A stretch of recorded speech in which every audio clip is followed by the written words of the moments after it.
विशेष कार्यक्रम में आप सबका स्वागत है।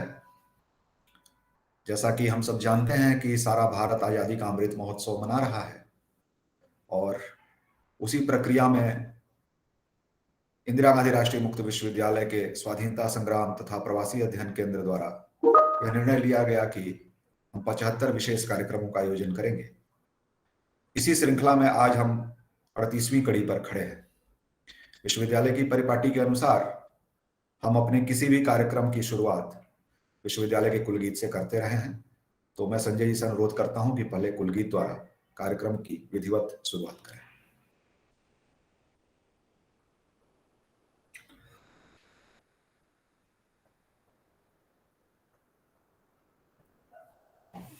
यह जन जन का विश्वविद्यालय,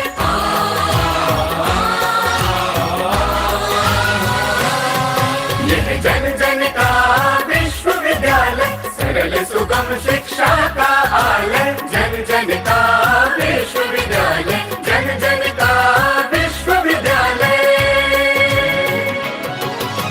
ज्योत जलाए ज्ञान की, स्वाध्याय की, अनुसंधान की राह दिखाए वंचितों को, शिक्षा के अधिकार की। ना उम्र का कोई बंधन, ना बंदिश परिधि की, घर घर है बना शिक्षा का देवालय। यह जन जन का विश्वविद्यालय, जन जन का विश्वविद्यालय। जन जन का मान है, सम्मान है, पहचान है। जन जन का मान सम्मान पहचान है। राष्ट्र का आह्वान है, वरदान है, अभिमान है। राष्ट्र का आह्वान, वरदान, अभिमान है। सर्वसुलभ सर्वोत्तम शिक्षा का है वादा, मुक्त और दूरस्थ शिक्षा का महालय। यह जन जन का विश्वविद्यालय, जन जन का विश्वविद्यालय। देश विदेश पटल पर भूषित, नवाचार से सज्जित, गुणवत्ता से परिपूरित। ज्ञान वाणी, ज्ञान दर्शन, ज्ञान कोश से संचित, ज्ञान कोश से संचित। सर्वगुण संपन्न शिक्षा का हिमालय, शिक्षा का हिमालय। यह जन जन का विश्वविद्यालय, जन जन का विश्वविद्यालय।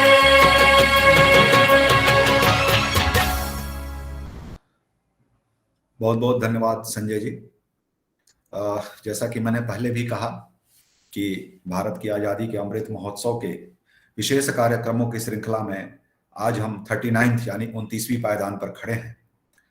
सबसे पहले मैं अपने विश्वविद्यालय के संरक्षक, हम सबके अभिभावक, माननीय कुलपति प्रोफेसर नागेश्वर राव जी को धन्यवाद देता हूं, उनको नमस्कार करता हूं और आभार भी व्यक्त करता हूं कि उन्होंने हम सबको यह सुविधा और उत्साह दिया कि हम इस कार्यक्रम को संचालित कर सकें और लगातार उनकी तरफ से हमें आशीर्वाद मिलता रहता है।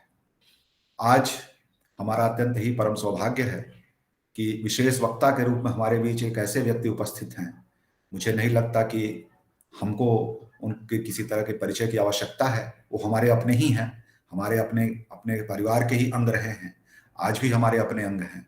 हमने उनसे बहुत कुछ सीखा है, आगे भी सीखेंगे। ऐसे प्रोफेसर रविंद्र कुमार जी को मैं नमस्कार करता हूं, उनका बहुत बहुत स्वागत करता हूं, अभिनंदन करता हूं। आज प्रोफेसर रविंद्र कुमार सर जिस विषय पर अपनी बात हम सबके सामने रखेंगे वह विषय है गांधी सत्य की खोज में अथक यात्रा, Gandhi relentless journey in quest of truth. इस अवसर पर मैं अपने विश्वविद्यालय के माननीय समकुलपति और स्वाधीनता संग्राम तथा प्रवासी अध्ययन केंद्र के निदेशक आदरणीय प्रोफेसर सत्यकाम जी को भी नमस्कार करता हूं, उनका धन्यवाद भी करता हूं और उनका स्वागत भी करता हूं। उन्हीं के कुशल निर्देशन में हम लगातार केंद्र की तरफ से इस विशेष कार्यक्रम का आयोजन कर रहे हैं और आगे भी अन्य कई कार्यक्रमों की योजना है, इससे जुड़ी पुस्तक की भी योजना है और लगातार उनका उत्साह मार्गदर्शन हमें मिलता रहता है। ऐसे प्रोफेसर सत्यकाम जी को भी मैं आज के कार्यक्रम में स्वागत करता हूं।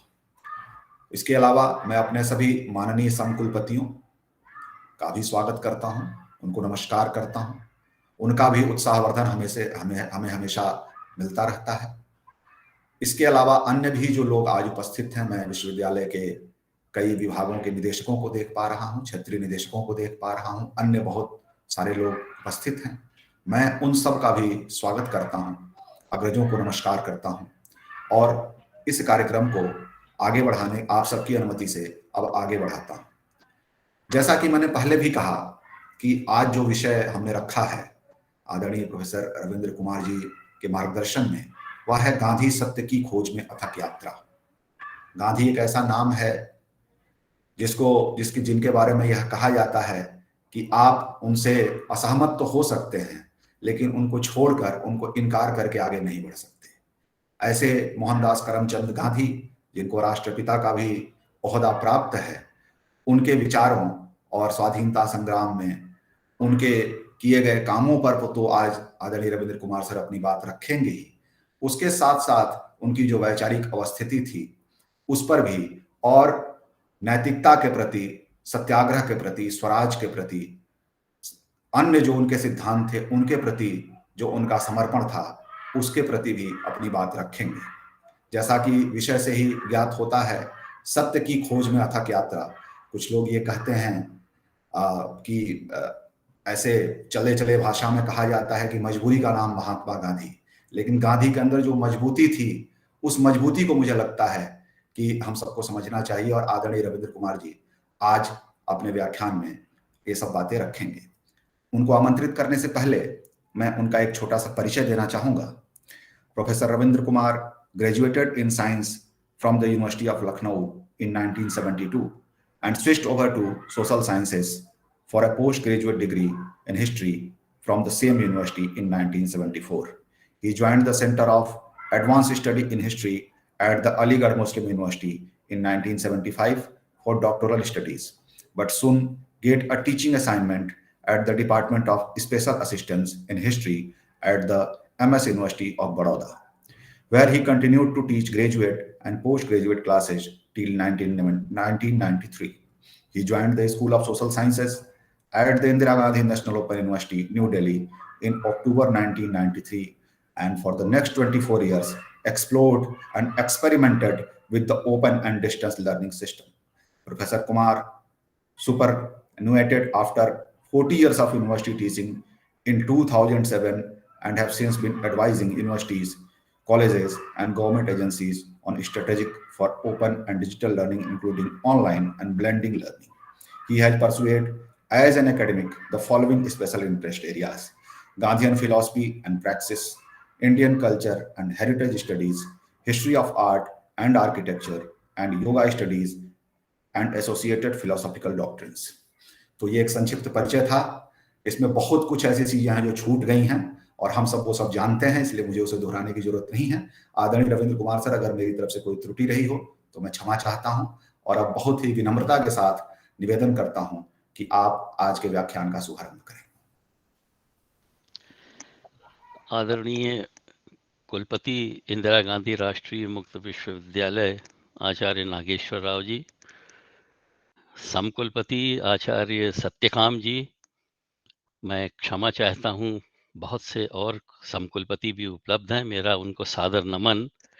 मैं उनके नाम से व्यक्तिगत रूप से परिचित नहीं हूं, पर मैं देख पा रहा हूं कि कुछ समकुलपति यहाँ पर उपस्थित हैं, मेरा उनको नमन। विश्वविद्यालय के बहुत से साथी यहाँ पर उपलब्ध हैं, इस कार्यक्रम को सुन रहे हैं। बहुत दिनों बाद मेरा उनसे मिलना हो रहा है, मैं उन सबको प्रणाम करता हूँ। विश्वविद्यालय परिवार में वापस आकर के आह्लाद की अनुभूति तो होती ही है। आभार प्रदर्शन करना भी मेरा दायित्व है कि मुझे इस अवसर पर सत्यकाम जी ने बुलाया और मुझे अवसर दिया कि मैं थोड़ी देर आपसे बातचीत कर सकूं, कुछ अपने विचार आपके साथ साझा कर सकूं। इसके पहले कि मैं अपनी बात शुरू करूं, मैं विश्वविद्यालय को उसकी उत्कृष्ट उपलब्धियों के लिए बधाई देना चाहता हूं, क्योंकि पिछले कुछ वर्षों में विश्वविद्यालय ने अभूतपूर्व उपलब्धियां हासिल की हैं और वैश्विक पटल पर दूरस्थ और डिजिटल शिक्षा के एक विशिष्ट केंद्र के रूप में जो विश्वविद्यालय ने अपनी पहचान बनाई है, वो मैं समझता हूँ कि विश्वविद्यालय परिवार की संवेद देन है और उसके लिए इस परिवार के सभी सदस्य साधुवाद के पात्र हैं। ऐसे अवसरों पर मेरे जैसे वरिष्ठ अवकाश प्राप्त शिक्षकों के लिए एक प्रलोभन होता है कि वो अपने विश्वविद्यालय परिवार के साथ बिताए हुए लंबे वर्षों का पुनरावलोकन शुरू कर दें। मैं उस प्रलोभन से बचना चाहता हूँ और मैं सीधे उस विषय पर आना चाहता हूँ जो हमारी चर्चा के केंद्र में है आज। मेरी आवाज़ सबको पहुँच रही है? अगर कोई व्यवधान हो तो मुझे बताइएगा, मैं माइक्रोफोन यहाँ से ठीक कर दूंगा। हम लोग आज जिस विषय पर चर्चा कर रहे हैं वो सुशील कुमार जी ने बहुत अच्छी तरह बताया। सत्य की खोज के अनवरत जीवन यात्री गांधी जी। हम सब जानते हैं कि गांधी जी भारतीय अस्मिता के प्रतीक हैं।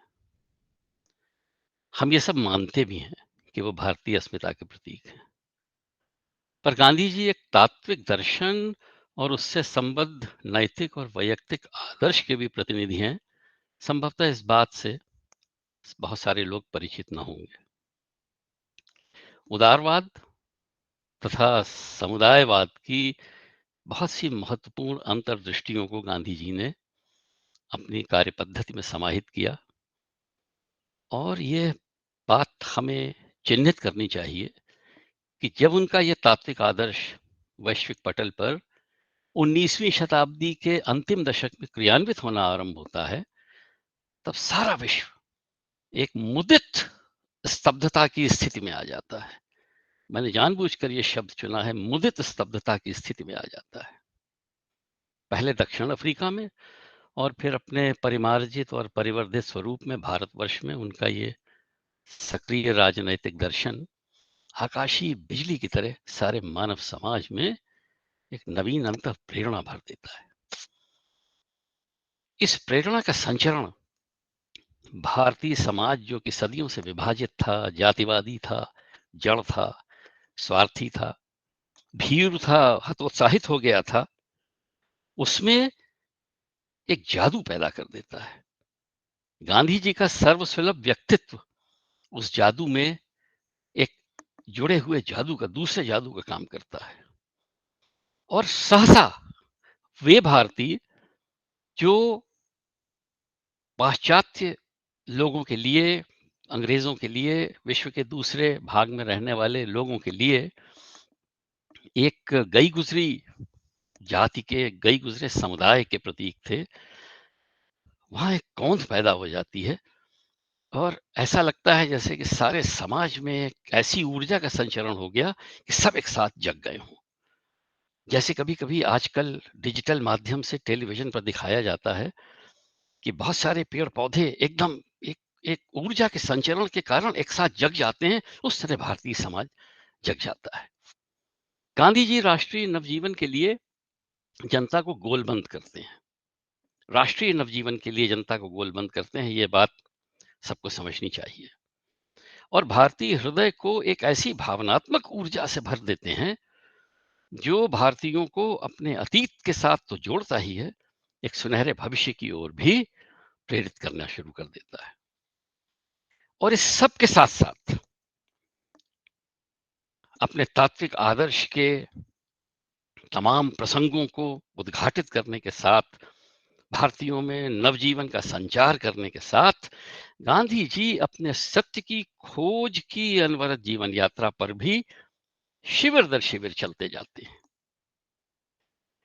आज हम लोग गांधी जी की इस जीवन यात्रा का अनुसरण करेंगे और बहुत सारे शिविर हैं उनकी इस जीवन यात्रा के, पर हम उनके साथ कुछ महत्वपूर्ण शिविरों तक चलेंगे और जो समय हमें दिया गया है उसके अंदर ही हम ये समझने का प्रयत्न करेंगे कि किन आग्रहों के पद चिन्हों ने गांधी जी का पथ आलोकित किया।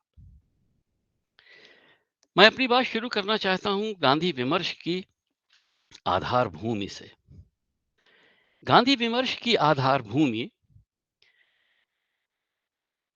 समझने के लिए यह बहुत उपयोगी होगा कि हम ज्ञान मीमांसा की जो पाश्चात्य पद्धतियां हैं उनको छोड़ दें थोड़ी देर के लिए मैं अंग्रेजी शब्द का अगर इस्तेमाल करूं तो जो वेस्टर्न एपिस्टेमोलॉजी है उसको हमें छोड़ना पड़ेगा, वरना हम गांधी विमर्श की आधार भूमि को ठीक से समझ नहीं पाएंगे। पहली सबसे महत्वपूर्ण बात गांधी विमर्श को समझने के लिए यह है कि गांधी जी पर वैचारिक सुसंगति की शर्त लगाना अनावश्यक है। और हमारे साथ बहुत से समाज विज्ञान के अध्येता और बड़े बड़े प्रोफेसर जुड़े हुए हैं, विज्ञान के प्रोफेसर भी होंगे, उनको ये बात थोड़ी अटपटी लगेगी कि वैचारिक सुसंगति की शर्त गांधी जी पर मैं लगाने का आग्रह नहीं कर रहा हूं। ऐसा इसलिए है कि ज्ञान मीमांसा की जो इस तरह के पूर्वी क्षेत्र की पद्धति है, भारतीय पद्धति है, उसमें वैचारिक सुसंगति को क्रमबद्ध रखना अनावश्यक होता है, वो आवश्यक नहीं होता। जो लोग दर्शन के विद्यार्थी होंगे, दर्शन के अध्येता होंगे, दर्शन के प्रोफेसर होंगे, वो मेरी बात समझेंगे और उस पर मनन भी करेंगे। वैचारिक सुसंगति दरअसल ज्ञान मीमांसा की पाश्चात्य पद्धति की देन है। इसलिए गांधी जी पर हमको वैचारिक सुसंगति की ये वाली शर्त लगाना आवश्यक नहीं है। ये बात मैं इसलिए कह रहा हूं कि गांधी जी अपने कई प्रसंगों में ये बात बहुत स्पष्ट रूप से उद्घाटित करते हैं कि एक व्यक्ति के तौर पर एक वैचारिक व्यक्तित्व के तौर पर गांधी जी निरंतर उन्नयन उनका होता रहता है। वो सोपान दर सोपान विकसित होते रहते हैं। ये बात गांधी जी बहुत स्पष्ट रूप से कहते हैं, विकसित होते रहते हैं। और विकसित होने वाला व्यक्तित्व वैचारिक सुसंगति की शर्त के अंतर्गत काम नहीं कर सकता। इसलिए कई जगहों पर गांधी जी ने ये बात कही कि अगर एक ही विषय पर मेरे 2 वक्तव्यों का आप मनन करें और आपके सामने आए, तो आपको ये ध्यान रखना होगा कि उसमें जो बाद वाला है वो अधिक सुसंगत होगा। मेरे विचार श्रृंखला की प्रमाण स्वरूप वो अधिक सुसंगत वक्तव्य होगा जो बाद वाला होगा, ना कि पहले वाला।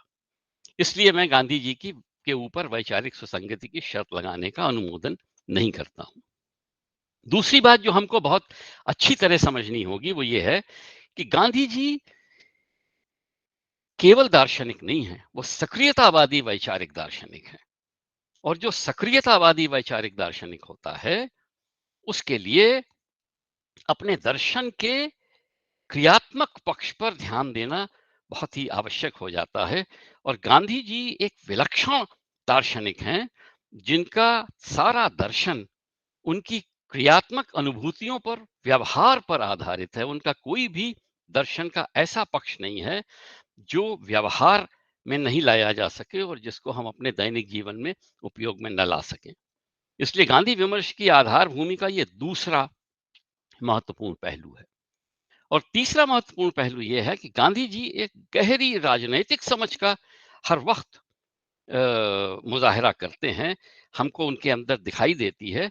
इसलिए गांधी जी को जब गांधी जी से ये प्रश्न पूछा गया कि आपका वोकेशन क्या है, आपका प्रोफेशन क्या है, तो गांधी जी का उत्तर था कि मैं एक राजनीतिक हूँ, मेरा वोकेशन है, मेरा प्रोफेशन है राजनीति।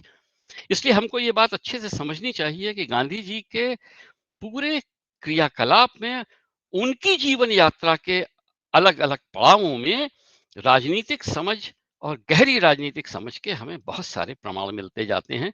इसलिए उनको कोरा दार्शनिक मान करके हमें उनका अध्ययन करना शायद अधिक सुसंगत या तर्कसंगत नहीं होगा। गांधी जी की इस यात्रा का पहला शिविर है और इसकी मैं चर्चा आपके साथ करना चाहता हूं। उनके हृदय में सर्वोत्कृष्ट की खोज का एक आग्रह निरंतर बना रहता है। ये बात मैं बहुत जोर देकर के आपको बता रहा हूं, सर्वोत्कृष्ट की खोज का, व्यक्तियों के लिए, मानव समाज के लिए जीवन की सर्वोत्कृष्ट पद्धति की खोज गांधी जी के सारे दर्शन का एक मूलभूत आग्रह है, व्यक्तियों के लिए, मानव समाज के लिए, दोनों के लिए। और इसी के साथ साथ सर्वोत्कृष्ट की इस खोज में गांधी जी यह पाते हैं कि धरोहर के जो नैतिक मूल्य हैं और जिस सामाजिक विचार परंपरा का उनको सामना करना पड़ता है, वह सर्वोत्कृष्ट की खोज के इस प्रयास में अपर्याप्त हैं। गांधी जी के लिए उनकी खोज का पूरा समाधान धरोहर के नैतिक मूल्य नहीं कर सकते। इसलिए गांधी जी को सत्य की पहचान दोबारा करने की जीवन यात्रा शुरू करनी पड़ती है। ये प्रश्न कोई हमसे पूछ सकता था कि सत्य की पहचान की यात्रा करने की क्या आवश्यकता है, जबकि भारतीय दर्शन परंपरा में सत्य के इतने स्वरूप उद्घाटित किए गए हैं और इतना व्यापक विश्लेषण किया गया है। इसलिए मैं समझता हूं कि यह तर्क संगत होगा यहां बताना कि सत्य की पहचान की इस जीवन यात्रा का एक पड़ाव गांधी जी धरोहर के नैतिक मूल्यों में जो उनके प्रश्नों का उत्तर नहीं मिलता है उसके तहत करते हैं, और वो सत्य की दोबारा पहचान की जीवन यात्रा शुरू करते हैं। ये बात बहुत गहरी है और समझने वाली है कि गांधी जी का सत्य भगवान बुद्ध का बोध वाला सत्य नहीं है, ना ही आर्किमिडीज का यूरेका वाला सत्य है। गांधी जी का सत्य व्यवहारत सत्य है, व्यवहार में लाने वाला सत्य है। इसलिए गांधी जी की यात्रा के पहले शिविर पर हमको ये बात गहराई से समझनी पड़ेगी कि जिस सर्वोत्कृष्ट की खोज गांधी जी कर रहे हैं मानव जीवन के लिए, व्यक्तियों के लिए, जिस जीवन पद्धति की सर्वोत्कृष्ट जीवन पद्धति की खोज वो कर रहे हैं, वो व्यवहृत जीवन पद्धति है, वो कोई दार्शनिक जीवन पद्धति नहीं है। और इसीलिए गांधी जी अपनी बायोग्राफी को, अपने आत्मचरित को सत्य के प्रयोग की संज्ञा देते हैं। सत्य का प्रयोग सीधे सीधे ये इंगित करता है कि सत्य के विविध ऐसे रूपों का गांधी जी निरंतर अपने जीवन में प्रयोग करते हैं जो धरोहर के नैतिक मूल्यों से उपजी उनकी अनास्था को पुनः आस्था में बदले। ये एक आवश्यक शर्त है गांधी जी के दर्शन की। गांधी जी की यात्रा का दूसरा शिविर। मैं समय का ध्यान रख रहा हूं और मैं चाहता हूं कि सत्यकाम जी अंतिम 15 मिनटों में इस पर जरूर इसका विश्लेषण करें।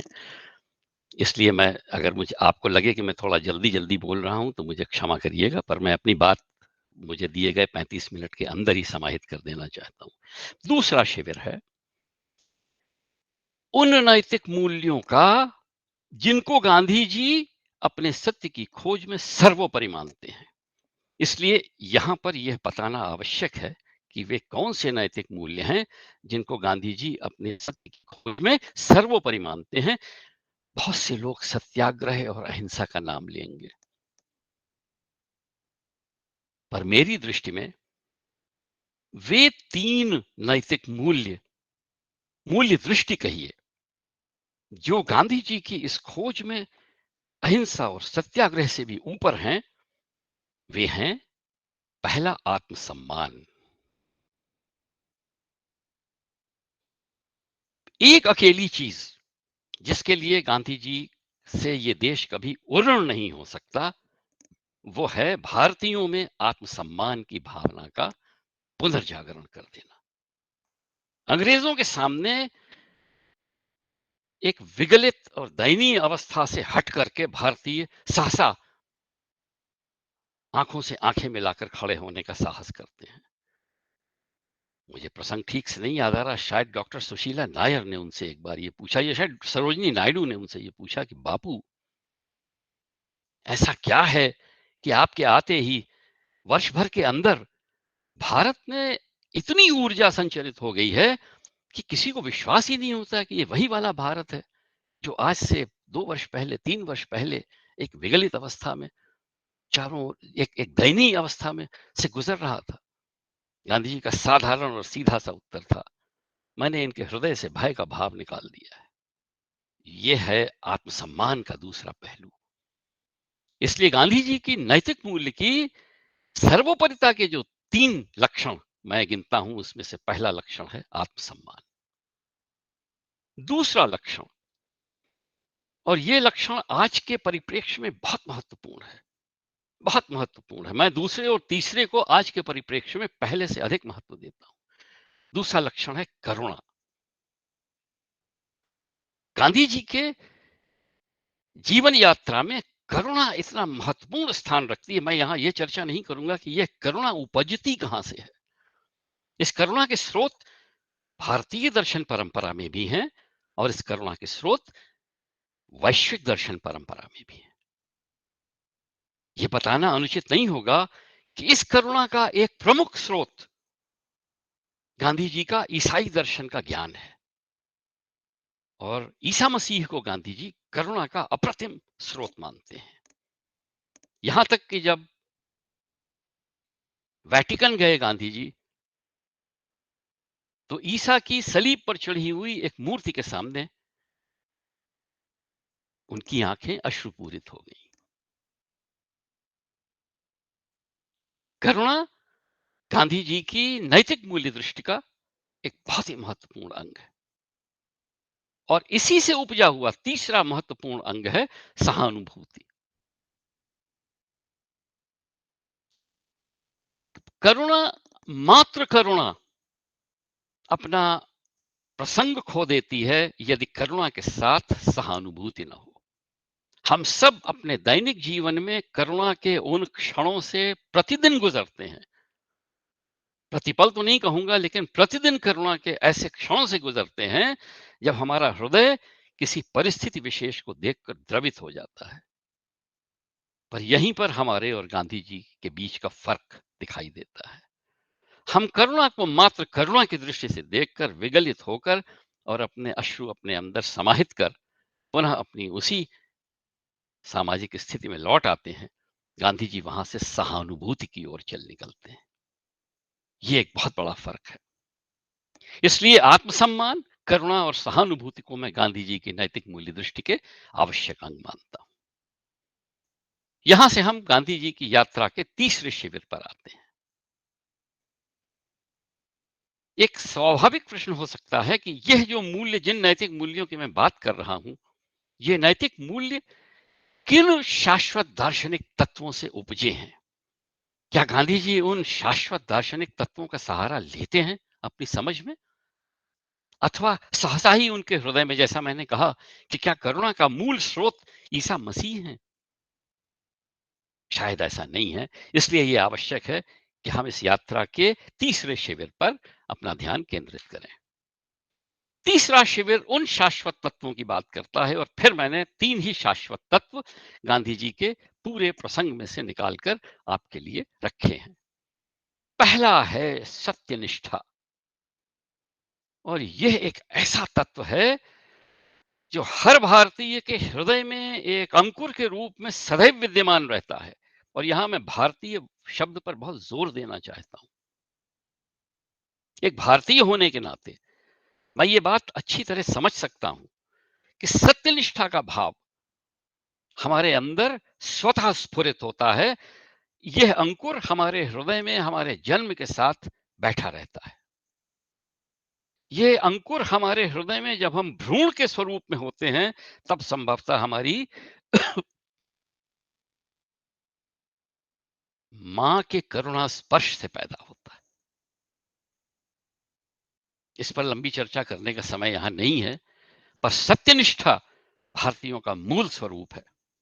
यह बड़े आश्चर्य की बात है कि आज के युग में यह सत्यनिष्ठा हमें खोई खोई सी दिखाई देती है। दूसरा महत्वपूर्ण तत्व है अहिंसात्मक भाव, और यह भी हमारे हृदय में स्वतः स्फूर्त होता है। भारतीय के रक्त में अहिंसात्मक भाव स्वतः संचरित होता है। अहिंसात्मक भाव की प्रेरणा भ्रूण को मिलती है उस परिवेश से जिसमें उसका लालन पालन होता है। और तीसरा है विश्व दृष्टि। यह कहने की आवश्यकता नहीं कि वसुधैव कुटुंबकम जैसे सूत्रों से भारतवासी की विश्व दृष्टि का हमें बहुत सा उन्मेष मिलता है। और यदि गांधी जी अपने शाश्वत तत्वों में विश्व दृष्टि को समाहित करते हैं, तो यह कोई आश्चर्य की बात नहीं है। लेकिन हमारे लिए विचारणीय प्रश्न यह है कि गांधी जी की जीवन यात्रा में तीसरे शिविर के ये 3 शाश्वत तत्व उनकी पूरी दार्शनिक परंपरा को, उनके तात्विक विवेचन को अच्छी तरह परिभाषित करते हैं। सत्यनिष्ठा और अहिंसा से आप परिचित होंगे, विश्व दृष्टि से शायद आप परिचित न हो। गांधी जी के लिए भारतीय समाज समूचे विश्व का एक अंग मात्र है, और इसलिए गांधी जी की दृष्टि जब मानव मात्र के विकास पर केंद्रित होती है तो वो केवल भारतीयों पर नहीं केंद्रित होती, मानव समाज, समूचे मानव समाज पर केंद्रित होती है। यहां से हम चौथे पड़ाव पर चलते हैं। चौथा पड़ाव है गांधी जी की यात्रा का स्थिति विवेचन। हम सब स्थिति विवेचन करते हैं अपने ऑफिस में, अपने दैनिक जीवन में, अपने मिलने जुलने वालों में। स्थिति विवेचन स्वतः हमारे अंदर होता रहता है, लेकिन हम स्थिति विवेचन से जो निष्कर्ष निकालते हैं वो शायद गांधी जी के निष्कर्षों से थोड़े अलग हैं, और इसलिए जल्दी से मैं गांधी जी के निष्कर्षों पर आपके साथ 2 मिनट बिताना चाहता हूं। बहुत स्पष्ट रूप से भारतीय सभ्यता के अशोभनीय और लज्जाजनक तत्वों के प्रति गांधी जी हमेशा निरंतर सचेत दिखाई देते हैं। हम में से कोई ये मानने को तैयार नहीं होगा कि हमारी ही सभ्यता के अंदर अशोभनीय और लज्जाजनक तत्व विद्यमान हैं। हम अपनी सभ्यता का गुणगान करते समय इन अशोभनीय और लज्जाजनक तत्वों की पहचान को दरकिनार कर देते हैं। लेकिन जिस सत्यनिष्ठा के शाश्वत सत्य पर आधारित गांधी जी का पूरा अन्वेषण है, सत्य की खोज है, उसमें यह आवश्यक हो जाता है कि अपनी सभ्यता के इन तत्वों को गांधी जी अच्छी तरह पहचाने। मैं इनका यहाँ विस्तृत विवरण नहीं देने जा रहा, लेकिन नारी प्रसंग, दलित प्रसंग, यह भारतीय सभ्यता के अशोभनीय और लज्जाजनक तत्वों में सम्मिलित किए जा सकते हैं। आप भी शायद हमसे सहमत होंगे। दूसरी बहुत ही महत्वपूर्ण बात, जरा मुझे अनुमति दीजिए मैं घड़ी की तरफ भी ध्यान दे दूं। हाँ, अभी तो 10 मिनट हैं। दूसरी बहुत ही महत्वपूर्ण बात, और इस पर थोड़ा समय बिताना चाहिए हम लोगों को, गांधी जी निर्धनता से उपजी अमानुषिकता में गहरी पैठ रखते हैं। थोड़ा विस्तार से।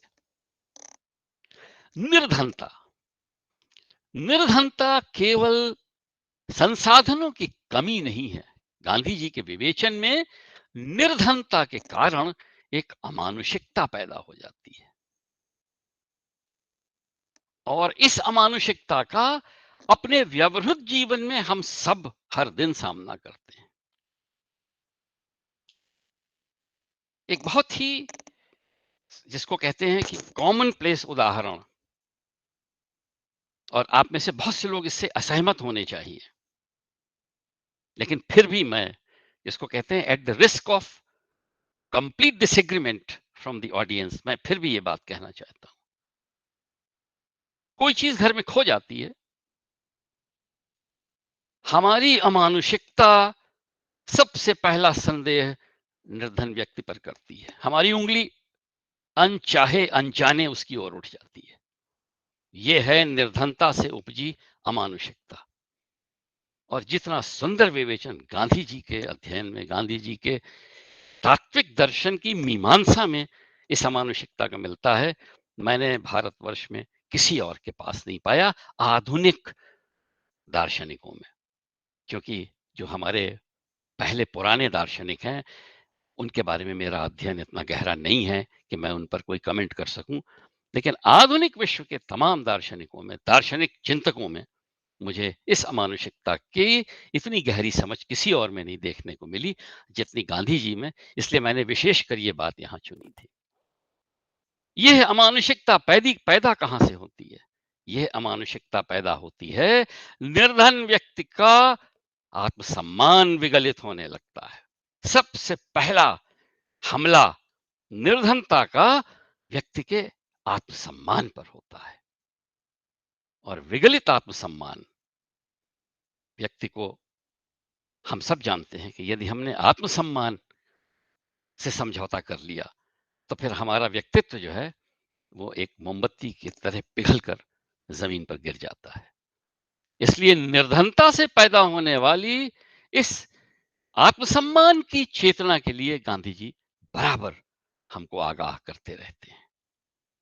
और हमारे लिए समझना बहुत आवश्यक है कि हम जो समाज में असमानता है, उस असमानता को इस परिप्रेक्ष्य में भी देखने का प्रयास करें कि निर्धनता किस तरह से उन व्यक्तियों में आत्मसम्मान का विगलन करती है।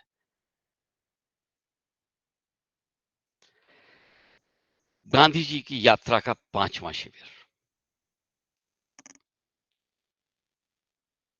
इस तमाम तात्विक दर्शन से और भारतीय समाज के इस विवेचन से किस तरह का कार्य निरूपण गांधी जी अपने लिए निष्पादित करते हैं, यह उनकी यात्रा का 5वां शिविर है। सबसे महत्वपूर्ण बात यह है कि वो सतत क्रियाशील हैं। हम में से बहुत कम लोग ये बात समझते होंगे कि उनकी दिनचर्या का एक बहुत ही छोटा हिस्सा व्यक्तिगत आराम के लिए था। मैं उसको घंटों में नहीं जोड़ने जा रहा, नापने जा रहा, लेकिन निरंतर क्रियाशील हैं गांधी जी। सतत क्रियाशीलता गांधी जी के चरित्र का एक बहुत ही महत्वपूर्ण अंग है।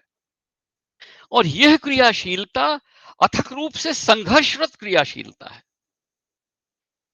हम भी बहुत से ऐसे अवसरों पर निष्क्रिय क्रियाशील होते हैं।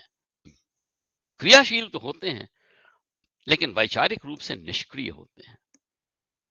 गांधी जी क्रियाशील हैं, लेकिन संघर्षरत क्रियाशील हैं। और इसीलिए वो ये कहने में हिचकिचाते नहीं हैं कि मेरा प्रोफेशन पॉलिटिक्स है। हमारे अच्छे अच्छे राजनेता भी ये कहने में हिचकिचाएंगे कि हमारा प्रोफेशन पॉलिटिक्स है। पर गांधी जी बहुत स्पष्ट रूप से जब उनसे प्रश्न पूछा गया तो वो कहते हैं कि हमारा प्रोफेशन पॉलिटिक्स है, क्योंकि यह पॉलिटिक्स उनकी क्रियाशीलता से उपजती है और क्रियाशीलता से पैदा होने वाले संघर्ष में निहित है। इसलिए बिना किसी हृदय में निक्षेप के लाए हुए गांधी जी ये बात स्पष्ट रूप से कहते हैं। और तीसरी महत्वपूर्ण बात यह है कि इस सब के बीच गांधी जी वैश्विक परिवर्तनों और घटनाक्रम से पूरी तरह संबद्ध हैं। एक अवसर भी ऐसा नहीं है जब गांधी जी वैश्विक परिवर्तनों से संबद्ध न हो। यदि हम गांधी जी और पंडित जवाहरलाल नेहरू के पत्र व्यवहार को केवल संपूर्ण गांधी वाङ्मय में देखें, इसके और भी दूसरे संस्करण प्रकाशित हुए हैं, पर यहाँ मैं उद्धरण केवल गांधी वाङ्मय का देना चाहता हूँ। संपूर्ण गांधी वाङ्मय, collected works of Mahatma Gandhi, उसका जो हिंदी वर्जन है वो संपूर्ण गांधी वाङ्मय के नाम से है। अब तो बहुत सुगमता से सबको उपलब्ध है, डिजिटल फॉर्म में हमारे पास आ गया है और हम उसका बहुत अच्छी तरह विश्लेषण कर सकते हैं, अपनी पसंद के टॉपिक्स उसमें से निकाल सकते हैं। डिजिटल माध्यमों ने हमको ये सुविधा प्रदान कर दी है। अगर हम उसका विश्लेषण करें, पंडित जवाहरलाल नेहरू और गांधी जी के पत्र व्यवहार का, उनके बीच होने वाले चर्चाओं का, जिसका कि संपूर्ण गांधी वाङ्मय में बहुत विस्तार से संकलन किया गया है, तो हम ये पाएंगे कि जवाहरलाल जी का, हम में से अधिकतर लोग जवाहरलाल जी के बारे में ये मानते हैं कि उनका एक वैश्विक परिप्रेक्ष्य है, उनकी दृष्टि जो है वो वैश्विक है। एक भी प्रसंग ऐसा नहीं है। मैंने इसका थोड़ा अवलोकन किया है और जब अवकाश मिला, अवकाश प्राप्त हो गया, तब मुझे संपूर्ण गांधी वाङ्मय में वापस जाने का बड़ा ही सुंदर अवसर प्राप्त हुआ और लगभग 1 वर्ष मैंने संपूर्ण गांधी वाङ्मय का पुनरीक्षण किया और वे तमाम नोट्स और पॉइंट्स जो मैंने उसके टेक्स्ट में, मेरे पास ईश्वर की कृपा से संपूर्ण गांधी वाङ्मय, collected works of Mahatma Gandhi का पूरा सेट उपलब्ध है। तो पहले तो मैं उन्हीं पुस्तकों का अवलोकन करता था, तो उसमें अपने हिसाब से नोटिंग कर देता था कि इस चीज़ का और गहन विश्लेषण करने की आवश्यकता है, शायद मुझे और गहरे जाना चाहिए। पर जिस तरह की जीवन पद्धति हम सबकी होती है अध्यापन के दौरान भी, और मैं उसको बुरा नहीं मानता, उस समय ये अवसर नहीं था। तो अवकाश प्राप्त होने के बाद 1 वर्ष तक मैंने उसका सूक्ष्म अध्ययन करने का प्रयास किया और मेरा ध्यान इस विषय पर बहुत केंद्रित रहा। और ये देखकर मुझे बड़ा आश्चर्य हुआ कि वैश्विक घटनाक्रम की कोई भी ऐसी श्रृंखला नहीं है, कोई भी ऐसा सूत्र नहीं है जिसका जवाहरलाल जी उल्लेख न करते हों और महात्मा गांधी जिसका विस्तार से, जिस पर अपनी प्रतिक्रिया न देते हों। उससे मुझे ये समझ में आया कि इन परिवर्तनों और इन घटनाक्रमों से गांधी जी पूर्णतया संबद्ध हैं। और किसी भी क्रियाशील और संघर्षरत क्रियाशील व्यक्ति के लिए ऐसे परिवर्तनों से निरंतर परिचित होते रहना बहुत आवश्यक होता है। आज के जो आज की जो राजनीति है, उसके लिए शायद एक ये उदाहरण भी हो कि हमारी राजनीति के संघर्ष के केंद्र में वैश्विक परिवर्तनों का उपलब्ध होना और उनसे संबद्ध अपने को करना बहुत आवश्यक है। तो यह तीसरी गांधी जी के कार्य निरूपण की जो तीसरी बात मुझे महत्वपूर्ण लगी वो ये थी। इन सब ने गांधी जी की यात्रा के, ऐसे तो गांधी जी की यात्रा के और भी बहुत से शिविर हैं, लेकिन मैंने 35 मिनट के बीच जो मैं जिन बातों पर ध्यान केंद्रित कर सका, वो मैंने 5 ये वाले शिविर निकाले। यह 5 शिविर जो हैं, ये गांधी जी को उनकी यात्रा के इस पड़ाव पर उनको कहाँ खड़ा करते हैं। एक शब्द है महात्मा, निष्क्रिय शब्द है, और हम अपने दैनिक जीवन में इसका हजारों बार, दैनिक जीवन से मेरा मतलब ये कि हम अपने जीवन में हजारों बार इसका महात्मा गांधी, गांधी महात्मा, महात्मा गांधी। हमने कभी इस बात पर गौर किया कि ये निष्क्रिय शब्द है। ना तो ये व्यक्ति के किसी विशेष गुण को परिलक्षित करता है, ना ही उसका निरूपण करता है। गांधी जी ना तो अवतार हैं, न ऋषि हैं, मुनि नहीं हैं, सन्यासी नहीं हैं। ये वे व्यक्ति श्रेणियां हैं जो भारतीय दर्शन परंपरा में अलग से पहचानी जाती हैं। हम किसी को अवतार कहते हैं, हमारे लिए ऋषि तुल्य लोग होते हैं, ऋषि हैं। ऋषि भारद्वाज, ऋषि याज्ञवल्क्य, ये ऋषि हैं। मुनि हैं, मुनि वे समाज के वे अंग हैं जो ज्ञान परंपरा का अनुसरण करते हैं और मौन होकर उसका अपने अंदर संचरण करते रहते हैं, उसका सार ग्रहण करते रहते हैं। मौन है इसलिए मुनि है। सन्यासी भी नहीं है। गांधी जी को किसी ने संत नहीं कहा, और इस सब के बाद वो संसार मुक्त व्यक्ति भी नहीं है। तो अपनी इस अद्भुत जीवन यात्रा के 5वें शिविर के बाद गांधी जी महात्मा हैं, और ये एक निष्क्रिय संज्ञा है। लेकिन यह निष्क्रिय संज्ञा गांधी जी को क्या देती है, भारतीय समाज उनको क्या देता है, यह बात विचारणीय है। अप्रतिम नैतिक सत्ता, अप्रतिम नैतिक सत्ता। इस कार्यक्रम में सहभागी, मुझे नहीं लगता कि कोई भी विद्वान इस बात से असहमत होगा, कोई भी विद्वान, और आप सब बड़े मूर्धन्य विद्वान हैं। मुझे मालूम है कि हमारे परिवार, मैं अपने परिवार की जब भी कभी बाहर जाता हूं तो बड़ी चर्चा करता हूं, और लोगों से मिलता हूं तो इंदिरा गांधी राष्ट्रीय मुक्त विश्वविद्यालय परिवार की बहुत चर्चा करता हूं। शायद इतना अंदर रह करके मैंने इस परिवार की उपलब्धियों और इसकी विलक्षणता के बारे में नहीं जाना जितना बाहर रह करके अब मैं समझ रहा हूं। आप लोग बड़े विद्वान हैं, पर जैसी नैतिक सत्ता गांधी जी को उपलब्ध है, मुझे नहीं लगता कि भारतवर्ष में किसी और को उपलब्ध है। अप्रतिम नैतिक सत्ता। आज भी गांधी जी पर प्रहार करने वाले, आक्षेप लगाने वाले मुंह चुराकर आक्षेप लगाते हैं, चेहरे पर नकाब डालकर आक्षेप लगाते हैं। ये बात गौर करने की है, इस पर ध्यान देना चाहिए।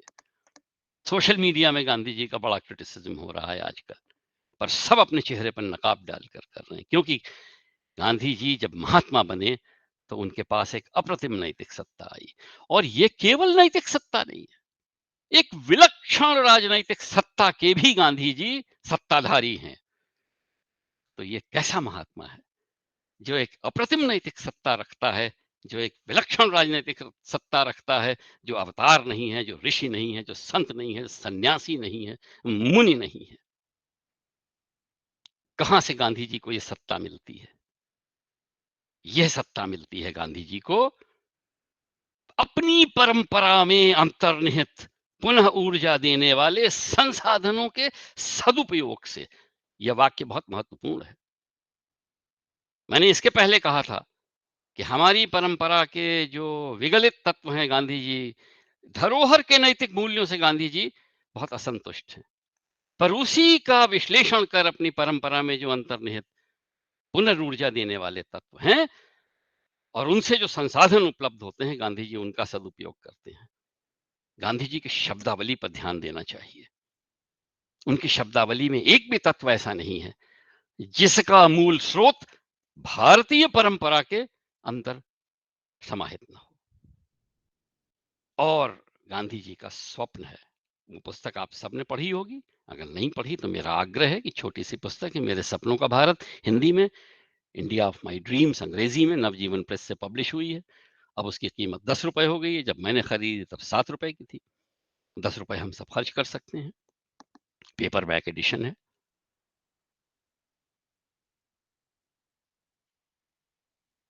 मेरे सपनों का भारत है भारतीय पुनर्जागरण की विचारबद्धता, इसलिए वो पुस्तक पढ़ने योग्य है।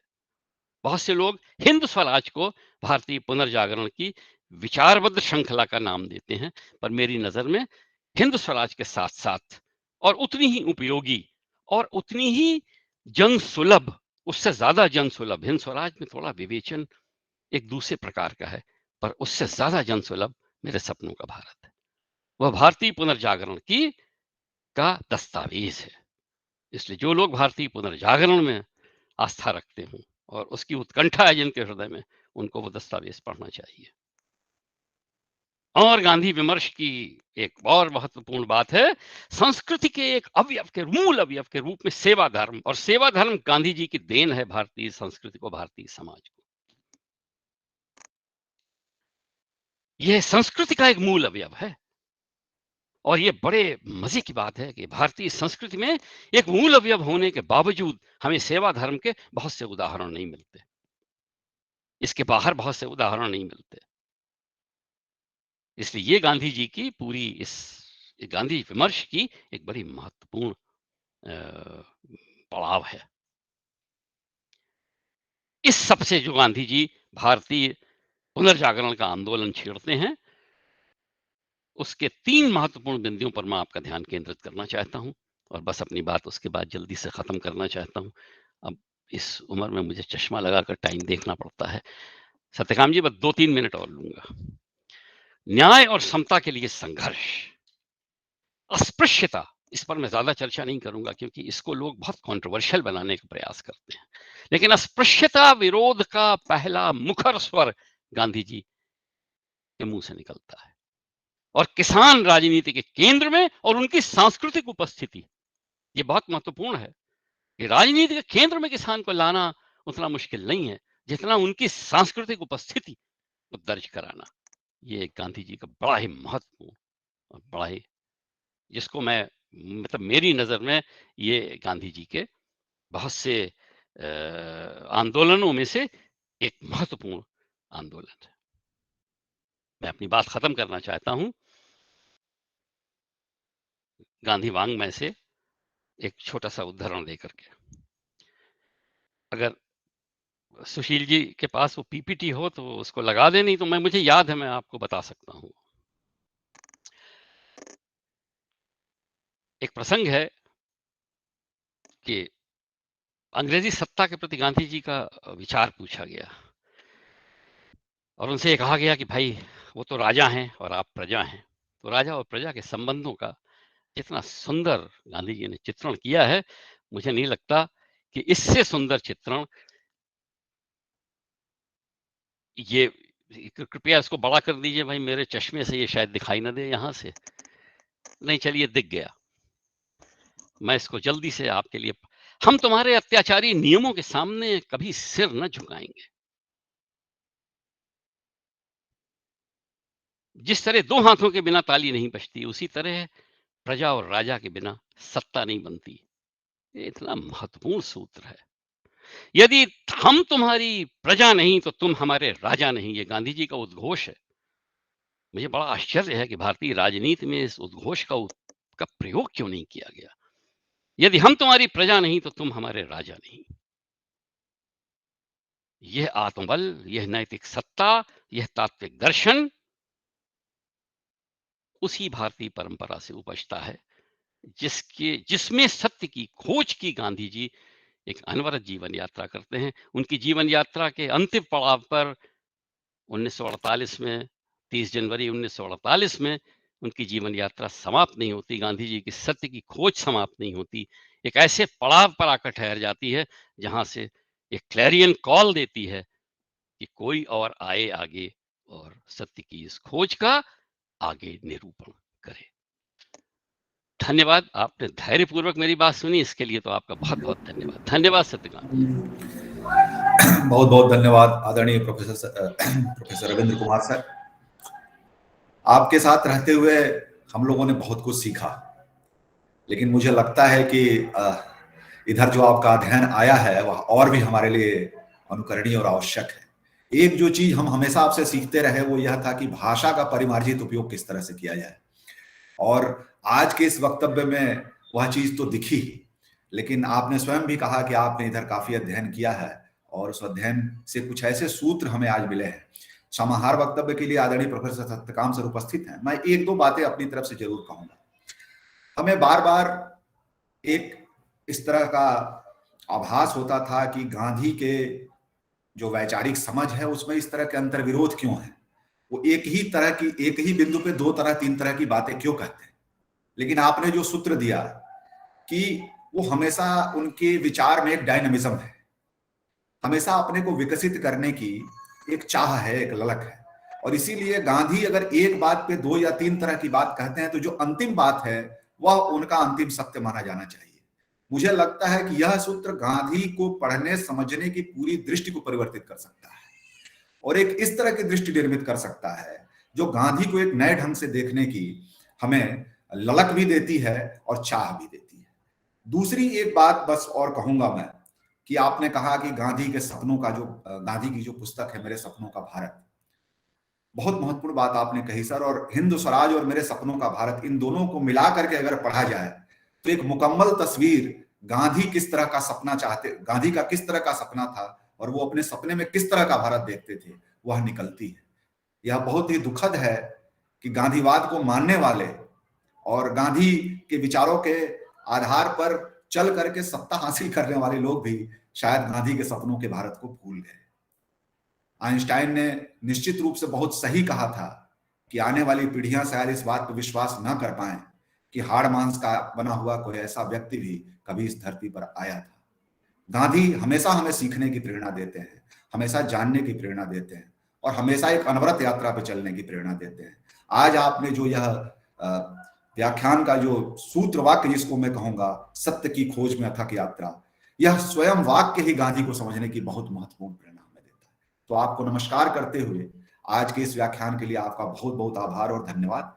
और एक और अनुरोध है सर, हम लोगों की योजना है कि हम इन सारे व्याख्यानों को पुस्तकाकार भी प्रकाशित करेंगे, तो आप इसका एक लिखित स्वरूप अगर हमें दे सकें, जो सहयोग होगा मैं करने के लिए तैयार हूं, मैं आपसे संपर्क भी करूंगा, लेकिन निश्चित रूप से दें, यह बहुत ही आवश्यक है हमारे लिए कि इस तरह की चीजें हम छाप सकें। तो अब आपको नमस्कार करते हुए आज के समाहार के लिए मैं माननीय समकुलपति और निदेशक स्वाधीनता संग्राम तथा प्रवासी अध्ययन केंद्र प्रोफेसर सत्यकाम जी को बहुत विनम्रता से अनुरोध करता हूं। धन्यवाद डॉक्टर सुशील तिवारी जी।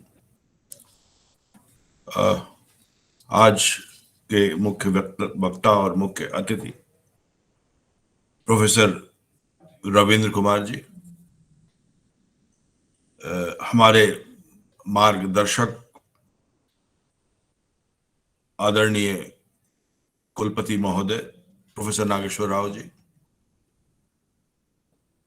हमारे साथी समकुलपति प्रोफेसर राजेंद्र प्रसाद दास जी, प्रोफेसर उमा कांजीलाल जी, प्रोफेसर सुमित्रा कुकरेती जी और सब लोग जो यहाँ उपस्थित हैं और अनुपस्थित भी हैं और दूसरे चैनलों से इस कार्यक्रम को देख रहे हैं, उन सबको मेरा प्रणाम। बहुत दिनों के बाद आदरणीय प्रोफेसर रविंद्र कुमार जी को सुनने का मौका मिला। उनके विचारों और उनकी उद्भावना से तो मैं बहुत दिनों से परिचित हूं, लेकिन आज का जो व्याख्यान है वह व्याख्यान एक विशेष अर्थ में बहुत ही महत्वपूर्ण और अभूतपूर्व है। आज जिस मंच का हम इस्तेमाल कर रहे हैं वह कोटिशः विद्यार्थियों तक पहुंच रहा है, और भारत को अगर पहचानना है तो हमें गांधी जी के पास जाना ही पड़ेगा। और हमारी जो युवा पीढ़ी है वो लगातार गांधी जी के आदर्शों से दूर होती जा रही है। बहुत कम लोग जो हमारे युवा पीढ़ी के हैं वो गांधी जी को के बारे में जानते हैं कुछ भी। थोड़ा बहुत जो पाठ्यक्रमों में शामिल हुआ उसे भी परीक्षा की दृष्टि से अवलोकन किया, परीक्षा दी, बस। पूरे मानस पटल से गांधी जी तिरोहित होते जा रहे हैं। ये बहुत बड़ा खतरा है, बहुत बड़ी चुनौती है। और प्रोफेसर रविंद्र कुमार ने बहुत ठीक कहा कि जिस तरह से महात्मा गांधी को प्रस्तुत किया जा रहा है सोशल मीडिया में, वो बहुत ही दुखद है। केवल एक व्यक्ति के लिए नहीं, केवल एक व्यक्ति के लिए नहीं, गांधी जी का कोई क्या बिगाड़ लेगा, लेकिन उसमें सबसे ज्यादा नुकसान भारत को हो रहा है। ये बहुत चिंता की बात है। ये कोई बहुत बड़ी बात नहीं है कि गांधी जी ने हमें आजादी दिलवाई। गांधी जी ने भी आजादी दिलवाई।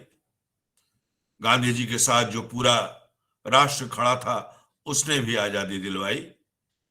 किसानों ने भी आजादी दिलवाई। क्रांतिकारियों ने भी आजादी दिलवाई। हमारे यहाँ के साहित्यकारों, कवियों ने भी आजादी दिलवाई। आजादी तो सबने मिलकर दिलवाई। पर क्यों जरूरत है भारत को जिंदा रखने के लिए गांधी को याद करना? आपने प्रोफेसर रविंद्र कुमार जी के भाषण को सुना, और जिन 5 शिविरों की बात उन्होंने की उसको ध्यान से देखने की जरूरत। क्योंकि अगर थोड़ा सा भी मूल्य हमारे बच्चों में, नई पीढ़ी में, मैं नई पीढ़ी के लिए थोड़ा ज्यादा चिंतित रहता हूं। मैं भी 60 पार कर चुका हूं और मैं भी अब एक किनारे की ओर जा रहा हूं अपने जीवन यात्रा के। लेकिन मुझे बहुत भय लगता है जब मैं मीडिया और इंटरनेट और चॉकलेट में फंसे बच्चों को देखता हूं। बहुत भय लगता है। मुझे लगता है कि पता नहीं जिस तरह से जीवन पद्धति हमारी होती जा रही है और जो आक्रामकता समाज में आ रही है, जो हिंसा समाज में आ रही, मैं एक व्यक्तिगत चर्चा करना चाहूंगा। मैं जो कुछ भी मैंने प्रोफेसर रविंद्र कुमार जी से सीखा है वो थोड़ा अपने पोते को सिखाने की कोशिश कर रहा था, अहिंसा और हिंसा के बारे में। और उसने बड़ा ही एक ऐसा सवाल पूछा कि थोड़ी देर के लिए मैं ठिठक गया। उसने मुझसे पूछा, अगर कोई मुझे मारता है जब मैं खेलता हूं तो मैं क्या करूं? मैं भी मारूंगा उसको, मैं क्यों नहीं मारूंगा? फिर मैंने गांधी जी की कहानी सुनाई, लेकिन मैं बहुत उसको कन्विंस नहीं कर सका। लेकिन उस बच्चे के दिमाग में अगर गांधी होते तो निश्चित रूप से, या मैं भी उतना गांधी को जानता जितना कि प्रोफेसर रविंद्र कुमार जी जानते हैं, तो शायद मैं उसकी जो जिज्ञासा थी उसका मैं समाधान कर सकता था। क्योंकि जिस तरह से हिंसा इस समाज में बढ़ रही है, उस हिंसा को गांधी जी के विचारों को बच्चों तक पहुंचाकर ही हम दूर कर सकते हैं। दिनकर की एक कविता आती है, सही में मुझे ऐसा लगता है कि स्वप्न ही रह जाएगा, सपने में ही रहेंगे। गांधी बुद्ध अशोक नाम है बड़े दिव्य स्वप्नों के, और भारत स्वयं मनुष्य जाति की बहुत बड़ी कविता है। तो जो भारत जो मनुष्य जाति की बहुत बड़ी कविता है, उसको गांधी बुद्ध और अशोक ने संभाल के रखा है। लेकिन इस बात से कोई सहमत नहीं हो रहा है आज। ये बड़ी विडंबना है। जिस सेवा धर्म की बात प्रोफेसर साहब ने की, अप्रतिम नैतिक सत्ता की जो बात की, मैं नहीं कहता हूं कि हम उस अप्रतिम नैतिक सत्ता को छू लें, लेकिन नैतिकता तो रहे हमारे भीतर।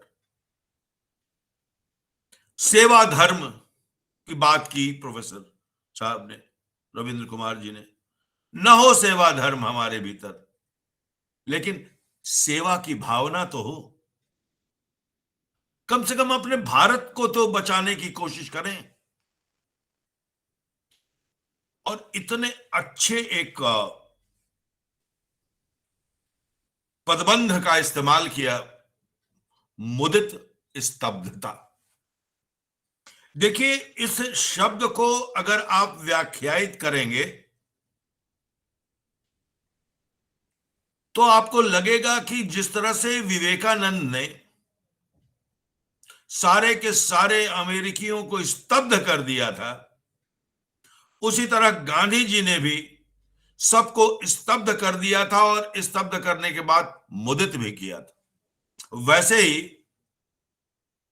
जैसे कोई भक्त जब ईश्वर के समक्ष खड़ा होता है और अपना सब कुछ न्यौछावर कर देता है, या तो कृष्णमय हो जाता है, राममय हो जाता है, शिवमय हो जाता है,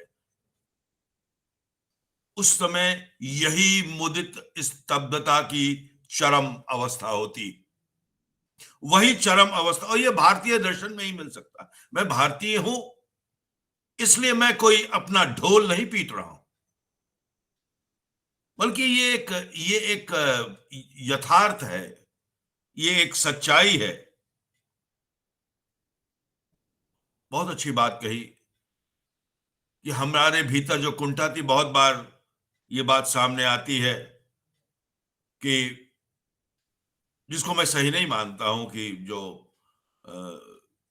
धार्मिक भक्तिकाल में जो कविताएं लिखी गई, वो भय और कुंठा से उपजी कविताएं थी। मैं ये नहीं मानता। मैं ये मानता हूं कि वो जन आंदोलन था, और ये गांधी के पूर्वज थे। ये सब गांधी ने, देखिए, वैष्णव जन तो तेनो कहिए, रविंद्र जी के कमरे में हमेशा लगा रहता था। वो तस्वीर लगी होती थी। एक बहुत अच्छी तस्वीर थी इनके कमरे में, गांधी जी, स्केच, उस पर ये लिखा होता था। तो ये जो हमारे पूर्वज हैं, उनसे गांधी जी ने ग्रहण किया, और उन्होंने उसी को पुनर्जीवित किया। जो भक्ति आंदोलन था, उस भक्ति आंदोलन को उन्होंने स्वतंत्रता आंदोलन में बदल दिया। और जिस पश्चिम दर्शन, जो बात कही प्रोफेसर रविंद्र कुमार जी ने कि जो पश्चिम दर्शन था, पश्चिम दृष्टिकोण था, उससे जो हमें अभिभूत करने की कोशिश की जा रही थी, डराने की कोशिश की जा रही थी, कुंठित कर, उससे गांधी जी ने एक समय उबार लिया, जैसे वराह ने पृथ्वी को उबार लिया था, बिल्कुल वैसा ही किया। तो गांधी जी अब केवल एक व्यक्ति नहीं है, हाड़ मांस का एक व्यक्ति आया था इस दुनिया में, इस संसार में, चला गया जैसे सब लोग चले जाते हैं। लेकिन अब भारत की अस्मिता को जिस तरह से उन्होंने जागृत किया था, आज फिर 75 साल के बाद जब हम आजाद हो गए और गांधी जी के स्वर्गारोहण का भी लगभग कमोवेश यही समय है, 70-75 साल बीत जाने के बाद हम लगातार गांधी जी के बारे में बात करते रहे, लेकिन आज हमें बार बार, मुझे कहने में संकोच नहीं हो रहा है कि हमारी युवा पीढ़ी भटक गई, हमारे समाज में हिंसा का भाव पैदा हो गया है। और प्रोफेसर रविंद्र कुमार जी जैसे विद्वान जब तक हमारे बीच हैं, तब तक हमारी आशा जागृत है कि हम अपने बच्चों को, युवा पीढ़ी को सत्य निष्ठा से परिचित कराते रहेंगे, उनमें अहिंसात्मक भाव भरते रहेंगे और उनमें विश्व दृष्टि का समावेश करते रहेंगे। यही गांधी है ना, जैसा कि प्रोफेसर रविंद्र कुमार जी ने बताया। चौथे पड़ाव में उन्होंने कहा कि गांधी को इस रूप में देखिए कि जो परंपरा का अवलोकन और पुनर्वलोकन है, उसको गांधी जी ने कहा कि हाँ, मैं हिंदू हूं, मैं वैष्णव हूं, लेकिन परंपरा को उसी रूप में स्वीकार नहीं करता हूं। और नारी प्रसंग और जिस दलित प्रसंग की बात प्रोफेसर रविंद्र कुमार जी ने कही, एक दृष्टि दी हमें आधुनिक बनने की दृष्टि। मैं ये नहीं मानता हूं कि आधुनिक बनने की दृष्टि हमें अंग्रेजों ने दी, आधुनिक बनने की दृष्टि हमें गांधी जी ने दी। भारत में पहला व्यक्ति था, आधुनिक व्यक्ति, जो भारतीय परंपरा का अग्रदूत होने के साथ साथ आधुनिक दृष्टि से, वैश्विक दृष्टि से संपन्न था। इसलिए जब लोग बार बार ये कहते हैं कि अंग्रेजों के आने के कारण हम आधुनिक हुए और हमने एक दूसरे से बंधुता की बात की, ऐसी बात नहीं है। गांधी जी जब हमारे पास आए, उन्होंने जब हमें उद्बोधित किया, तब हम फिर से मनुष्य बने, फिर से भारतीय बने और फिर से हम में एक आत्म जागृति आई। भौतिक रूप से तो स्वतंत्रता मिली हमें 1947 में, लेकिन जब गांधी जी अफ्रीका से लौटे, उसी समय स्वतंत्रता हमें मिल चुकी थी। वो उतरे और लोगों ने अंग्रेजी में भाषण दिया, गांधी जी बहुत उदास हो गए, कहा कि काशी विश्वविद्यालय में गए, स्थापना दिवस था, उसमें भी अंग्रेजी में लोग बोलने लगे। गांधी जी और उदास हो गए और शायद कहीं लिखा उन्होंने कि मैं अगर अधिनायक होता तो एक दिन में ये सारी भाषाएं समाप्त करके हिंदी की स्थापना करता। उस व्यक्ति को यह पता था कि अपनी भाषा के बिना, अपनी संस्कृति के बिना हम अपने देश को खड़ा नहीं कर सकेंगे, क्योंकि सबसे पहले हमारी भाषा और हमारी संस्कृति को कुचला गया। और ये 200 सालों की बात नहीं है, ये लगभग 5 शताब्दियों तक कुचला जाता रहा। लेकिन गांधी जी ने जो रास्ता अपनाया, उसी दिन भारत आजाद हो गया, क्योंकि शक्ति आ गई। जैसा प्रोफेसर रविंद्र जी ने कहा, आत्मसम्मान की भावना उन्होंने सब में जगाई, करुणा और सहानुभूति से ओतप्रोत आत्मसम्मान। ये बहुत बड़ी बात बताई रविंद्र कुमार जी ने। एक पूरा का पूरा जो आख्यान निर्मित किया आज प्रोफेसर रविंद्र कुमार जी ने, वह गांधी को पहचानने से ज्यादा भारत को पहचानने का एक संकल्प है।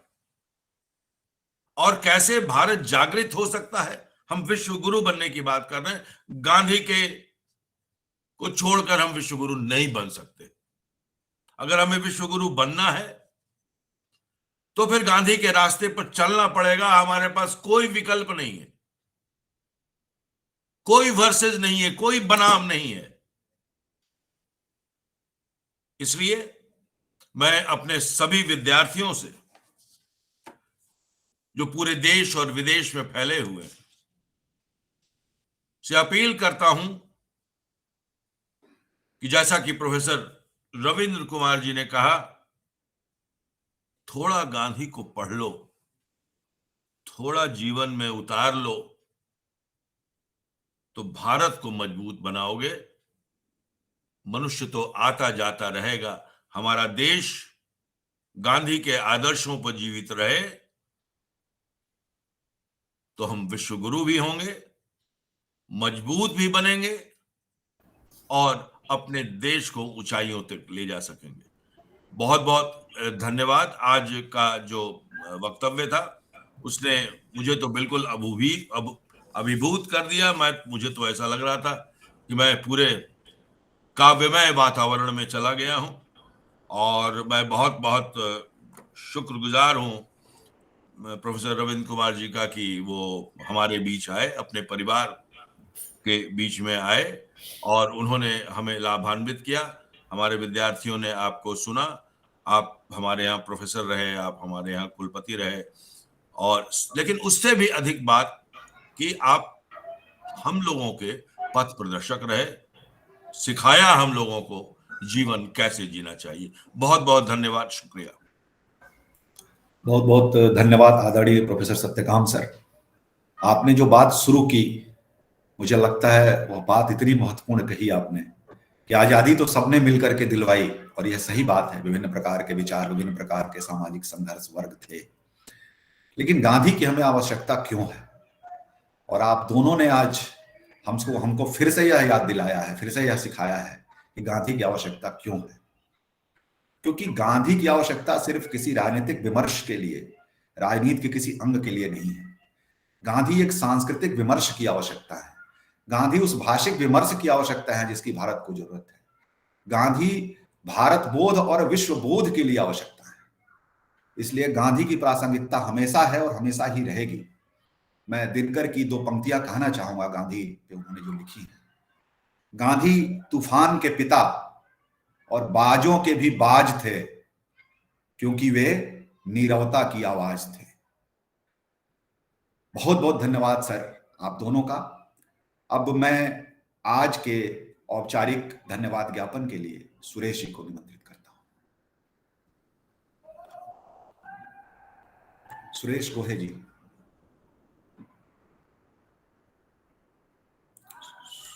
ये लगता है सुरेश, हाँ ठीक है, आइए सुरेश जी।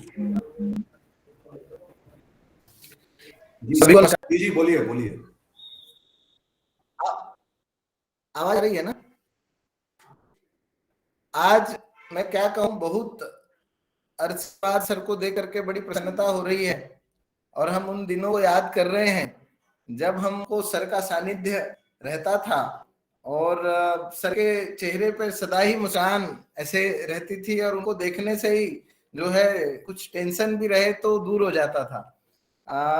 मैं आज के इंदिरा गांधी राष्ट्रीय मुक्त विश्वविद्यालय के अंतर्गत भारत की आजादी का अमृत महोत्सव की 39वीं व्याख्यान श्रृंखला के मुख्य वक्ता माननीय प्रोफेसर रविंद्र कुमार सर, आप हमारे बीच आए और गांधी सत्य की खोज में अथक यात्रा, आपने इस विषय पर अपनी बात रखी। महोदय, जब आप बात कर रहे थे, मैं गांव का रहने वाला हूं और मध्य प्रदेश में सहायक वाचन ऐसी एक किताब हुआ करती थी जिसका पेपर नहीं होता था, लेकिन 8वीं क्लास में सहायक वाचन की किताब पूरी की पूरी गांधी पर थी। और एक बच्चा 8वीं क्लास में गांधी के जिस आदर्श को पढ़ता है तो उसके मन में सहज ही ये बात विकसित हो जाती है कि मुझे कैसे जीना है आगे, कैसे। पूरा गांधी का पूरा जीवन चरित्र उस सहायक वाचन में था। और हमारे भी मन में गांधी वो 8वीं क्लास में सन 93 से गांधी मन में चले और किस तरह से उन्होंने संघर्ष का सामना किया, किस तरह से बचपन में उनके किस तरह से आगे की अवस्था आई, कैसे विदेश में जाकर के अपने संस्कार को संरक्षित रख सके गांधी। वो सारी बातें मुझे याद आ रही थी आपके हर वाक्य के साथ। और बाद में जब गांधी धीरे धीरे दर्शन की तरफ आगे बढ़े, मतलब गांधी यानी गांधी का नाम ही अपने आप में गांधी एक दर्शन ही है, तब प्रोफेसर रविंद्र कुमार सर ने जो बात कही कि करुणा और सहानुभूति के बीच का जो समन्वय है ना, वही दर्शन बन जाता है। और गांधी ने उसमें उस पर बैलेंस करके ही उस समय को पूरा किया जिस समय बड़ी महती आवश्यकता उनकी पड़ी। और ऐसे कई पक्षों पर आपने ऐसे ऐसे अनछुए पक्षों पर आपने बात रखी। और भविष्य में भी गांधी का दर्शन यानी गांधी को देखकर किस तरह से आगामी पुनरुत्थान के कार्यक्रम हम चलाएं, युवाओं को कैसे प्रेरित करें, उस तरह से आपके जो संकेत आपके व्याख्यान में दिखाई दे रहे थे। वाकई में प्रोफेसर सत्यकाम जी कह रहे थे कि हम अभिभूत हैं। वाकई में महोदय आपका आज का मार्गदर्शन बहुत ही उत्कृष्ट और अंदर तक झंकृत करने वाला ऐसा रहा है। आपका बहुत बहुत धन्यवाद, बहुत बहुत आभार। और हम आगे भी आपसे निवेदन करें तो इसी तरह आकर हमारा मार्गदर्शन क्या करें, ऐसा निवेदन। इस व्याख्यान श्रृंखला के प्रेरणा और विश्वविद्यालय के माननीय कुलपति प्रोफेसर नागेश्वर राव जी, आपका बहुत बहुत आभार। आपके सतत मार्गदर्शन में और प्रेरणा से यह व्याख्यान श्रृंखला अनवरत चल रही है और विषय विशेषज्ञों विद्वानों का हमको मार्गदर्शन मिलता है। आपका बहुत बहुत धन्यवाद। इस व्याख्यान श्रृंखला के निदेशक और प्रोफेसर रविंद्र कुमार जी और भी बड़े बड़े विद्वानों को हमारे बीच में लेकर आने वाले ऐसे प्रोफेसर सत्यकाम जी, माननीय समकुलपति, और हमारे स्वतंत्रता संग्राम और प्रवासी अध्ययन केंद्र के निदेशक महोदय, आपका मार्गदर्शन, आपकी प्रेरणा और आपके सहयोग और लगातार नई दिशा देने का, नए नए लोगों के बारे में, नए नए विषयों के बारे में सोचो और ये आजादी का अमृत महोत्सव की श्रृंखला में ऐसे ऐसे वक्ताओं को आमंत्रित करो। इस तरह का आपका लगातार विमर्श सभी के साथ चल के और आप ऐसे लोगों को हमारे बीच बुलाते रहते हैं। आपका बहुत बहुत धन्यवाद, बहुत बहुत आभार। विश्वविद्यालय परिवार के माननीय समकुलपति गणों में professor RP Das ji, professor Sumitra Kukreti जी, प्रोफेसर उमा कांजी लाल जी, आपका बहुत बहुत धन्यवाद, बहुत बहुत आभार। आप सब लोगों का सतत सहयोग हमको मिलते रहता है। आपका आभार, धन्यवाद। विश्वविद्यालय परिवार के विभिन्न इकाइयों के निदेशक गण, क्षेत्रीय केंद्रों के निदेशक गण, विश्वविद्यालय के प्रोफेसर और सभी विद्वान जो कि इस विश्वविद्यालय परिवार से जुड़े हुए हैं, आपका बहुत बहुत आभार, बहुत बहुत धन्यवाद। विश्वविद्यालय के प्रशासनिक विभाग से हमारे विश्वविद्यालय के कुल सचिव, उपकुल सचिव, सहायक कुल सचिव गण और इस कार्यक्रम के संचालन में तकनीकी रूप से महती भूमिका अदा कर रहे ऐसे लोग, समुदाय के ऐसी टीमें और इसका प्रसारण जो ज्ञानवाणी, ज्ञान दर्शन, फेसबुक, यूट्यूब, स्वयं प्रभा पर जो भी प्रसारण हो रहा है उसमें भाग लेने वाली और उस तरह से कार्यों को सफल करने वाली टीम, सबको बहुत बहुत धन्यवाद, बहुत बहुत आभार। हमारे संजय जी और उनकी टीम, तकनीकी सहयोग लगातार आपका मिलता रहता है और आपके ही संचालन से, तकनीकी संचालन से यह कार्यक्रम चलता है। आप लोगों का बहुत बहुत धन्यवाद, बहुत बहुत आभार। हमारे साथी डॉक्टर सुशील तिवारी जी, आप भी बहुत विद्वान हैं। आप भी जब प्रोफेसर रविंद्र कुमार जी की बातों को और डिकोड कर रहे थे और उन्होंने भी बड़ी अच्छी अच्छी बातें आज हमारे बीच में रखी और आज के इस व्याख्यान के जो मुख्य वक्ता, उनके स्वागतकर्ता के रूप में भी आपने उनकी बातें और विषय को जो समन्वित ढंग से प्रस्तुत किया, बहुत ही अच्छा और बहुत ही तारीफ के लायक है। आप बहुत बहुत धन्यवाद, बहुत बहुत आभार। और सभी श्रोतागण, सभी साथी जो कि आभासी माध्यम से जुड़े हैं, प्रत्यक्ष रूप से जो अभी देख रहे हैं, मैं इसको प्रत्यक्ष ही कहूंगा क्योंकि प्रसारण होने के बाद भी लगातार आभासी माध्यम से इस कार्यक्रम से लोग जुड़ते हैं और सतत सुनते रहते हैं। तो ऐसे भावी श्रोताओं को भी सबको बहुत बहुत धन्यवाद, बहुत बहुत आभार। नमस्कार। धन्यवाद सुरेश जी। हम हमेशा अपने कार्यक्रम का समापन जो है वो राष्ट्रगान से करते हैं। आप सबसे अनुरोध है कि राष्ट्रगान के सम्मान में खड़े हो जाएं और संजय जी से अनुरोध है कि वो राष्ट्रगान का संचालन करें।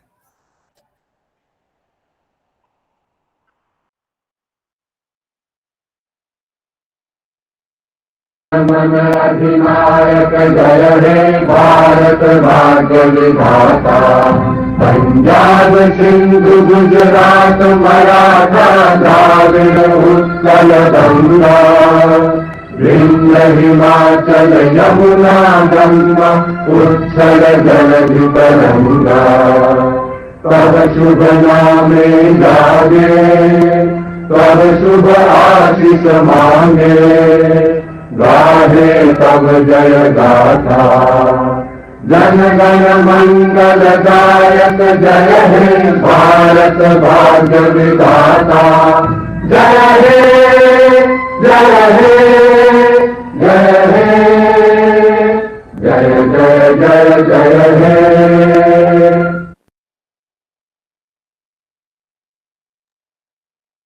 धन्यवाद संजय जी।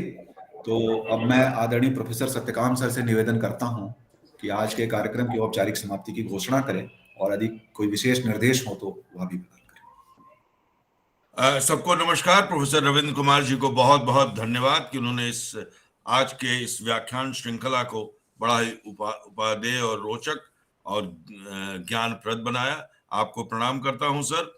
और हर बार जो बात मैं कहता हूं वही फिर आज दोहराता हूं।